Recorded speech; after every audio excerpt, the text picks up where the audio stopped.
જો કાંતિ અમૃતિયા વાત સાંભળી લો, કાંતિ અમૃતિયા એમએલએ નું રાજીનામું આપવા આવે કોઈ પરમિશન વગર એમના સચિવાલયની ઉપરથી તમે બાઇટ આપવા દો છો, અમને આપવા દો. એક પણ ઉમેદવાર કોઈ લાગુ નથી.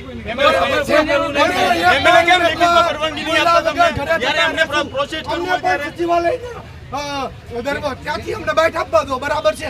એક પણ ઉમેદવાર ઉર્યો નહીં બોલાવે, કોઈ જાનહાનીને નુકસાન નહીં કરે. જો એને આવો તો તમારું શું વાક છે? બરાબર છે. અમે અહીંયા નહીં રહેવાના અમારે પૂરેપૂરી કરવાની છે. બસ હાલો, એક પણ અંદર ના આવે. કુવેટ ઇન્ડોરે મળવું નથી.